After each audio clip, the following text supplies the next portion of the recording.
पुढची बातमी. सूरसम्राज्ञी आशा भोसले अनंतात विलीन झाल्यात. दादरच्या शिवाजी पार्क स्मशानभूमीमध्ये पद्मविभूषण आशाताईंवरती शासकीय इतमामामध्ये अंत्यसंस्कार करण्यात आले.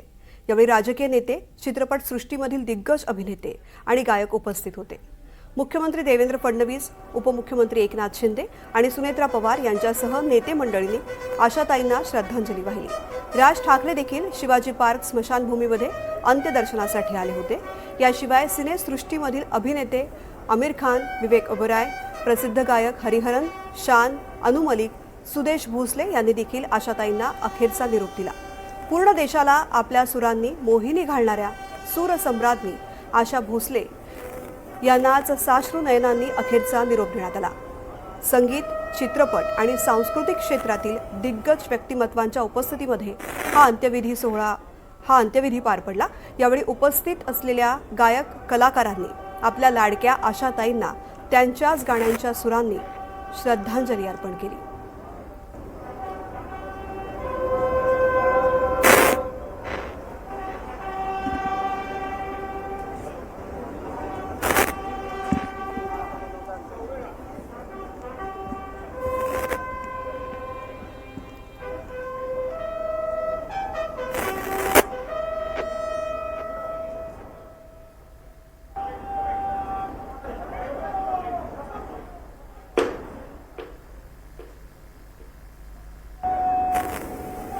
ठाणेकरांचं फार मोठं नुकसान झालं आहे. कारण ठाण्यावर आशाताईंचा प्रचंड प्रेम होतं. अनेक वेळा ते ठाण्यात येत होते. मी त्यांना कार्यक्रमासाठी बोलत होतो, त्या येत होत्या. 8 फेब्रुवारीला एक ठाण्याच्या कार्यक्रमामध्ये तर मी त्यांना सांगितलं होतं की आशाताई, तुम्ही 93व्या वर्षी ज्या पद्धतीने चालताय, बोलताय, गाताय, मला तुमची 100वी साजरी करायची संधी जर मिळाली तर मी ठाण्यामध्येच ती तुमची 100वी साजरी करीन आणि तुम्ही 100वी विषय होणारच आहात असं त्यांना मी सांगितलं होतं. त्यावर त्या स्मित हास्य नेहमीप्रमाणे त्यांनी दिलं होतं.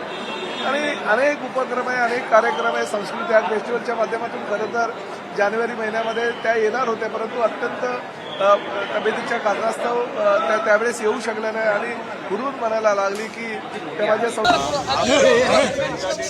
गा पाएंगी आशा जी 90 की एज में, बोला 4 घंटे गाऊंगी. तो ये उनका हमेशा एक दिल रहना ही रहता था. मैंने जने के साथ स्टेज पे परफॉर्म किया. इतने बन के स्टेज पे आई और इतना अच्छा परफॉर्मेंस किया. और जब भी किया तभी उस उम्र में भी लोग तालियां और सीटियों से स्टेडियम गूंज रहा था. ये आशाताई की एक करिश्मा था. इतने सारे गाने हैं उनके, चुरा लिया से लेके अभी ना जाओ से लेकर, मतलब आप इमोशन पकड़ो, मूड पकड़ो, उनका एक गाना है. मतलब उनकी वर्सेटिलिटी शायद ही कोई मैच कर पाए. हर किस्म का गाना, कैबरे से लेके भजन से लेके आप कुछ भी अगर देखें